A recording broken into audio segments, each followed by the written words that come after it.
Le F-16 Fighting Falcon est l'un des avions militaires les plus connus et les plus utilisés au monde, un demi-siècle après son premier vol. Pour l'United States Air Force, c'est l'avion militaire à voilure fixe le plus répandu, avec plus de 4600 exemplaires construits depuis 1975 et plus de 2000 toujours en service dans le monde. En 2024, l'Ukraine est devenue le 30e pays à intégrer des F-16 dans son armée de l'air, rejoignant Israël, le Pakistan, le Danemark, les Pays-Bas, la Thaïlande et le Venezuela. Récemment, les États-Unis ont autorisé la vente de 12 F-16 CD Block 70 au Pérou, montrant la demande continue pour cet avion polyvalent dans le monde. Les F-16 actuels diffèrent beaucoup de ceux des années 1970 et 1980. Au fil des années, le chasseur a été régulièrement amélioré pour optimiser ses performances et intégrer les technologies militaires récentes, avec des mises à niveau en cours. Les F-16 livrés à l'Ukraine ne sont pas les toutes dernières versions, mais ils ont bénéficié de mises à niveau importantes avant leur livraison. Ils ont notamment bénéficié d'une amélioration spéciale de leur capacité de guerre électronique, conçue pour leur donner un avantage. Dans les circonstances uniques de la guerre en cours de l'Ukraine contre les envahisseurs russes, ce contexte de la mise à niveau révèle des détails importants sur la manière dont la guerre aérienne moderne est menée, et sur la façon dont l'Ukraine utilise ses F-16 dans la guerre. Entrons dans les détails. D'ici mi-2025, les membres de l'OTAN avaient dit promis à l'Ukraine au moins 85 F-16. Les Pays-Bas avaient promis 24 livraisons, toutes effectuées en mai 2025. Au moins 12 des 19 promis par le Danemark avaient été livrés à la fin février 2025. La Norvège aurait livré 14 appareils, soit plus du double des 6 initialement annoncés, et la Belgique en a promis 30 de plus. Livraison retardée. Mais les 30 attendus d'ici 2028. Cependant, tous les 85 F-16 ne sont pas destinés à des rôles opérationnels actifs. Au moins 18 F-16 fournis par les Pays-Bas étaient destinés à former des pilotes ukrainiens, surtout au centre européen de formation F-16 en Roumanie. Certains pourraient servir de pièces détachées. Les États-Unis n'ont à ce jour livré aucun F-16 opérationnel. L'United States Air Force remplace ces F-16 vieillissants par les nouveaux F-35 Lightning II. Un processus qui devait être achevé d'ici la fin de 2025. En raison des retards du F-35, les États-Unis modernisent leur flotte de F-16 pour les garder opérationnels jusqu'aux années 2040. Donc, il n'y a pas de pénurie de demande pour l'entretien et la modernisation des F-16. Que ce soit des États-Unis, des 30 autres pays utilisateurs ou pour des pièces détachées. Celles-ci sont souvent récupérées à partir du stock américain d'anciens F-16 non opérationnels, et dans ces deux domaines, l'entretien des F-16 et la fourniture de pièces détachées. Les États-Unis ont bien répondu pour l'Ukraine. En mai, des photos ont montré des F-16 partiellement démontés chargés dans un avion de transport ukrainien, Antonov, 124 en Arizona. Les sites de suivi ont ensuite indiqué que l'avion allait vers la Pologne. Un porte-parole de l'armée de l'air a confirmé que les États-Unis ont aidé l'entretien des F-16 européens en fournissant à l'Ukraine des F-16 hors service pour pièces détachées. Ces F-16 retirés du service aux États-Unis ne peuvent plus voler. Il est important de noter qu'il manque de composants essentiels comme un moteur ou un radar et qu'ils ne pourraient pas être remis en service opérationnel. En septembre, le département de la défense des États-Unis a confié à Lockheed Martin un nouveau contrat pour l'entretien des F-16 ukrainiens. L'accord de 259 millions de dollars concerne des travaux à Fort Worth, Texas, prévus jusqu'en mai 2029. Le financement vient de l'initiative d'assistance à la sécurité de l'Ukraine, un programme du département de la défense des États-Unis pour renforcer la défense ukrainienne, par la formation, l'équipement et le conseil. Le contrat comprend l'élaboration de manuels, de documents et de supports techniques adaptés aux exigences particulières de l'armée de l'air ukrainienne. Cela assure un soutien rapide pour les avions transférés et prépare l'Ukraine à devenir autonome pour la maintenance et les opérations à moyen terme. Les F-16, comme tout avion de chasse moderne, demandent un entretien approfondi et des mises à niveau régulières. Les F-16 fournis à l'Ukraine sont loin d'être neufs, mais la plupart d'entre eux ont été en service dans les forces aériennes d'origine pendant des décennies avant leur livraison. Mais ils ont reçu plusieurs mises à niveau avant leur livraison, et aucune n'est plus importante que les améliorations secrètes apportées à leur capacité de guerre électronique. On ignore quelle version du F-16 le Danemark ou la Norvège ont livrées à l'Ukraine.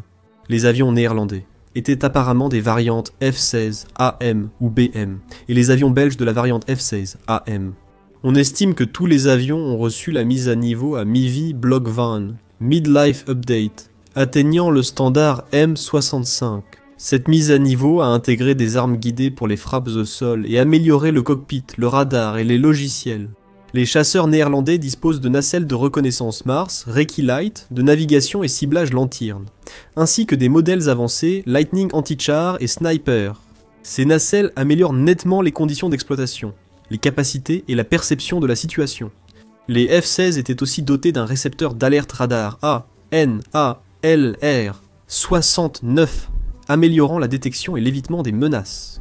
Ensuite, et c'est crucial, leur logiciel a été optimisé pour gérer l'évolution des menaces russes dans le spectre. C'est selon l'unité d'élite de l'United States Air Force qui effectue ces mises à niveau. Le 68e escadron de guerre électronique, ou escadron de guerre électronique. Le 68e escadron de guerre électronique, créé en 1943, comme 68e escadron de complément de station, est devenu 68e escadron de soutien aux tests en 1993, puis a pris son nom actuel en 1999. Aujourd'hui, il fonctionne comme une unité au sein du 350e escadre de guerre du spectre de l'armée de l'air, basé à la base aérienne d'Eglin, en Floride. L'unité est le seul fournisseur de logiciels de mission pour les forces aériennes de combat américaines et pour les ventes militaires étrangères des États-Unis concernant les moyens de guerre électronique offensive. Elle offre une reprogrammation de contingence continue des systèmes de guerre électronique. Selon eux, le 68e escadron de guerre électronique est un centre de guerre électronique de l'armée de l'air. L'excellence, visant à accroître la létalité et la survivabilité des États-Unis et de leurs partenaires, via le développement, les tests et le soutien de guerre électromagnétique sur tout le spectre. L'escadron comprend 3 sections, SWA, SWB et SWC, SWA. SWSA regroupe des experts en ingénierie et équipement qui reprogramment les données de mission des F-15, F-16 et E-3 pour 28 nations partenaires. SWFB rassemble le personnel opérationnel, de soutien, les responsables des tests, de l'informatique, du développement logiciel, de la gestion, de l'analyse budgétaire, de la sécurité et de la gestion des installations. La mission de l'unité, c'est de collecter des données sur les menaces pour les F-16 et de développer des logiciels pour aider les pilotes à les contrer. Par exemple, le dernier profil radar d'un chasseur russe, Sukhoi 35, peut apparaître précisément sur l'écran vidéo d'un F-16. Ou peut-être d'algorithmes précisant les défenses d'un F-16. Des dispositifs qui indiquent quand larguer des leurres thermiques ou des paillettes, en fonction de la vitesse connue et des caractéristiques de vol d'un missile solaire russe spécifique. L'unité a soutenu plus de 70 systèmes dans plus de 40 pays. Mais selon son ingénieur en chef, les améliorations des F-16 ukrainiens étaient un cas particulier, avec des défis uniques. Le système de guerre électronique des F-16 était inconnu et n'appartenait pas à l'inventaire militaire américain. L'escadron a dû comprendre et reprogrammer rapidement un système inconnu en peu de temps. Le 68e escadron de guerre électronique a relevé le défi, le chef ingénieur affirmant que l'équipe se sentait responsable de réussir. Il jugeait la reprogrammation essentielle face à l'évolution des menaces russes dans le spectre électromagnétique, comme le brouillage et le leurrage. Comme l'a dit le chef ingénieur, la plupart des centres auraient refusé ce défi. C'est une politique inexplorée. Nous nous sommes dit, si ce n'est pas nous, alors qui? Nous sommes les mieux placés. Ils ont formé une équipe d'experts chevronnés et de jeunes ingénieurs brillants pour relever le défi de la reprogrammation. L'équipe a utilisé les données du Danemark et de la Norvège, puis a adapté ses processus pour comprendre le fonctionnement du système de guerre électronique. Ils ont envoyé des membres dans un laboratoire étranger partenaire pour développer et tester le système ensemble.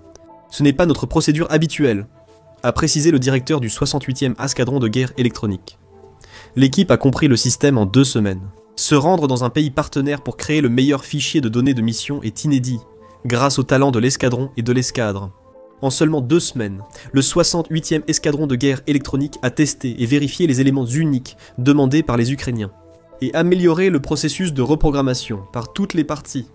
L'Ukraine a ensuite été ajoutée comme dossier officiel de vente militaire à l'étranger pour le 68e escadron de guerre électronique. L'unité peut ainsi reprogrammer continuellement le système selon les retours ukrainiens, s'écartant ainsi de la procédure opérationnelle standard. Traditionnellement, les retours des dossiers FMS provenaient d'environnements d'entraînement. Mais l'Ukraine fournira des données éprouvées au combat pour améliorer les capacités.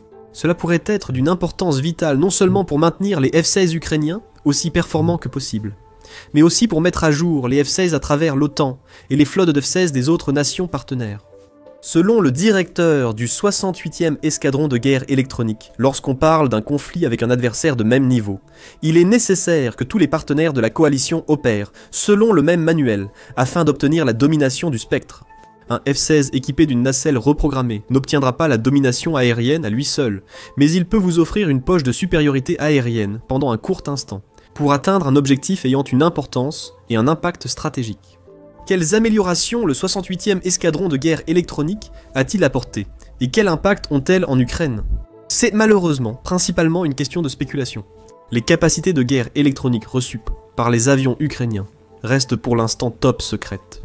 D'après les rares images qui ont émergé, les F-16 danois, qui étaient les seuls disponibles lorsque la 68e escadron de guerre électronique travaillait dessus, étaient équipés de pylônes du fournisseur de défense danois TERMA. Ces pylônes transportent des brouilleurs de guerre électronique et des distributeurs de leurres intégrés au système d'autoprotection de l'avion. Terma est aussi presque seul responsable du système de guerre électronique peu connu, dont la 68e escadron de guerre électronique a mis à jour le logiciel de gestion ALQ 213-1, Electronic Warfare Management Unit. Le système matériel inclut un contrôleur et une unité de commande réunis. Cela fait partie de la gamme de contrôleurs de renommée mondiale de Terma, en service sur plus de 2500 avions, et au moins 25 types de plateformes dans plus de 15 pays. L'unité associe un format compact, une plateforme puissante et une commande de cockpit, offrant de multiples interfaces configurables et une forte capacité de calcul. Cela facilite l'intégration de tout capteur ou système effecteur ASE et simplifie la mise à niveau, en plus des fonctions principales de l'appareil. En raison de ce profil plutôt convaincant, il a été installé sur l'avion maritime multimission P-8 à Poséidon de la marine américaine et sur les hélicoptères NH-90 de l'armée de l'air néerlandaise en tant que composant de la nacelle modulaire d'équipement de survivabilité des aéronefs de Terma. Il équipe aussi les 144 F-16-5 taïwanais et des F-16 modernisés livrés par les États-Unis à la Corée du Sud en 2015. L'armée de l'air danoise a équipé ses F-16 du système ALQ 213 dans les années 2000 lors d'un contrat national d'amélioration militaire. Il est donc très probable que l'Electronic Warfare Management Unit ait été installé sur les F-16 offerts par le Danemark à l'Ukraine et modernisé par le 68e escadron de guerre électronique. Le code source et les algorithmes du logiciel sont hautement classifiés, comme il se doit. Cependant, nous avons une idée assez claire de ce qu'il fait. Les logiciels pour les Electronic Warfare Management Unit stockent généralement des données sur les menaces potentielles, comme les longueurs d'onde des radars ennemis, les caractéristiques de vol et les signatures radar des missiles ennemis. Parfois, des données spécifiques permettent au système de défense de l'avion de falsifier sa position ou sa signature sur le radar ennemi. Quand les capteurs du F-16 captent des fréquences, le logiciel doit les détecter, classer et répondre aux ondes avec précision, en utilisant les données de cette bibliothèque de menaces intégrées. Les opérateurs de défense aérienne et de radar savent que leurs signatures sont détectables par la guerre électronique ennemie, pour limiter la vulnérabilité aux attaques de guerre électronique. Ils utilisent depuis longtemps des tactiques comme le changement de mode, le saut de fréquence ou d'autres actions modifiant la signature d'émission. Cela signifie, à son tour, que les systèmes de guerre électronique doivent être régulièrement reprogrammés pour mettre à jour leur base de données, afin de répondre à ces menaces en constante évolution. De nouveaux drones, missiles, bombes planantes et autres engins similaires, modifiés ou non, des deux camps apparaissent régulièrement dans le ciel ukrainien. Ils produisent des signatures distinctes à ajouter à la bibliothèque de menaces de l'unité de guerre électronique. Heureusement pour l'Ukraine, les bibliothèques de menaces de guerre électronique des États-Unis sont les plus complètes au monde. Certains diront même que c'est l'un des plus grands atouts des forces armées américaines face à leurs rivaux. Cela s'explique en grande partie par la surveillance omniprésente des États-Unis. Il est difficile de croire que la 68e escadron de guerre électronique n'ait pas installé la base de données la plus complète des signatures de menaces russes lors des mises à jour logicielles. Avec la grande quantité de données sur l'armement russe collectées par les États-Unis, cette bibliothèque de menaces pourrait contenir plus de détails électroniques sur les armes russes que les Russes eux-mêmes. Des avions et drones espions de l'OTAN survolent presque quotidiennement la mer Noire, près de l'espace aérien russe, depuis le début de l'invasion. Les drones de surveillance longue endurance RQ-4 Global Hawk et leur version maritime, le MQ-4C Triton, ont été régulièrement repérés. Des avions pilotés, tels que le Reconnaissance, 135 Rivet Joint spécialisés dans le renseignement électronique, et les P-8A Poseidon déjà cités, les ont rejoints. Outre la surveillance militaire, leur mission est aussi de recueillir les données de guerre électronique nécessaires aux programmeurs du 68e escadron de guerre électronique pour développer des algorithmes efficaces. La bibliothèque de profil de menaces des F-16 ukrainiens contenait sûrement toutes les données russes recueillies lors des 30 premiers mois de guerre. Vu l'ampleur de la collecte de données à cette période, cela inclut sûrement, avec précision, les fréquences et profils de vol de chaque missile air-air, système de défense aérienne et avions employés par l'armée russe. Grâce à la mise à niveau, les F-16 ukrainiens pourraient désormais détecter et cibler le nouveau chasseur furtif Su-57 russe, ou pour éviter le missile solaire russe S-400 haut de gamme. La guerre a beaucoup évolué depuis la mise à niveau et continuera d'évoluer. Il existe de nombreux nouveaux drones russes ou drones modifiés, des missiles, des systèmes de guerre électroniques, des émissions, des tactiques modifiées, et ainsi de suite. Quelle signature faut-il télécharger pour garder la bibliothèque de menaces du F-16 à jour? Impossible sans un système enregistrant et téléchargeant en temps réel les nouvelles signatures dans toutes les bibliothèques de menaces. C'est le saint graal de la guerre électronique. Et les États-Unis travaillent précisément sur un tel système, mais rien n'indique, pour l'instant, qu'un tel système soit prêt, encore moins disponible. Pour l'instant, l'Ukraine devrait maintenir à jour les Electronic Warfare Management Unit de ses F-16 via des mises compos à jour manuelles au sol par les techniciens du 68e escadron de guerre électronique. Cela pourrait être possible grâce aux 2 nouveaux complexes sur 2025 pour soutenir ces F-16 américains. Développés par Comeback Alive avec l'appui de l'armée et du secteur énergétique ukrainien. Ces systèmes autorisent les opérations et réparations des F-16 depuis divers lieux, et non uniquement depuis des bases fixes. L'emplacement des F-16 et des Mirage 2000 de l'Ukraine est un secret très bien gardé. Cependant, les bases où ils sont le plus susceptibles d'être stationnés sont constamment pilonnées par la Russie depuis le début de la guerre, et surtout depuis l'arrivée des F-16. L'aérodrome de Starokosti-Antini, principale base aérienne militaire d'Ukraine, a été touché au moins 13 fois par des missiles Kinzhal et autres missiles lourds. L'Ukraine conserve ses F-16 en petits groupes et les déplace régulièrement. Parmi les nouveaux complexes mobiles conçus pour accélérer ce processus. Le premier comprend un poste de commandement, des postes de planification et briefing, ainsi qu'un espace de repos pour le personnel. Le second est équipé d'un atelier pour tester et préparer les armes, ainsi que de camions pour charger les munitions dans les avions. Il est possible d'effectuer les mises à jour régulières de l'Electronic Warfare Management Unit depuis ici. Une bibliothèque de menaces à jour et un système Electronic Warfare Management Unit ne suffisent pas. Les F-16 ukrainiens ne suffiront pas à gagner la guerre. L'Ukraine n'en a pas assez pour rivaliser avec la Russie dans les airs. Même si elle disposait des centaines d'avions nécessaires, il faudrait des années avant d'avoir suffisamment de pilotes assez compétents pour en tirer le meilleur parti. Savoir que les F-16 ukrainiens peuvent identifier et contrer presque toutes les menaces russes a sans doute compliqué la planification de missions, déjà difficiles, pour l'armée de l'air russe et ses équipes de guerre électronique. Comment peuvent-ils être sûrs que les radars d'un chasseur russe Su-35 détecteront un F-16 ukrainien modernisé, ou l'inverse? Et si l'unité électronique de mesure et de guerre du F-16 connaît les fréquences des radars des missiles russes? Le pilote de chasse ukrainien peut donc larguer des leurres ou adopter un vol qui empêche l'adversaire russe de le cibler. Cette amélioration signifie qu'engager un F-16 ukrainien, ou même s'approcher de l'espace aérien où un F-16 ukrainien pourrait se trouver, représente un nouveau risque pour les pilotes russes et les planificateurs de missions. Là où la Russie soupçonne la présence de F-16 ukrainiens, ces opérations aériennes devront sûrement être plus prudentes et moins agressives. Le Electronic Warfare Management Unit amélioré a également probablement contribué au très faible nombre de F-16 que l'Ukraine a perdu, malgré les pertes quotidiennes rapportées tout au long de 2025. C'est vrai, l'Ukraine les utilise principalement pour renforcer la défense aérienne autour de ses principales villes, et non pour des missions offensives. Donc, ils sont généralement bien loin des lignes de front et du danger immédiat. Sur les 4 F-16 abattus à ce jour, tous semblent l'avoir été par des tirs amis.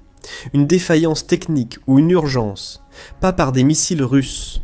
La tactique ukrainienne de déplacer ces F-16 et d'actualiser la bibliothèque de menaces a renforcé la sécurité des avions. À mesure que le reste des F-16 ukrainiens sera livré, et que la maîtrise du nouvel avion par les pilotes s'améliorera inévitablement, cela ne pourra être qu'une bonne chose pour l'armée de l'air ukrainienne. Appuyez sur le bouton j'aime si vous avez apprécié la vidéo, et abonnez-vous à la chaîne pour rester informé des dernières technologies militaires, des actualités et de tout ce qui concerne le domaine militaire. Merci comme toujours de regarder.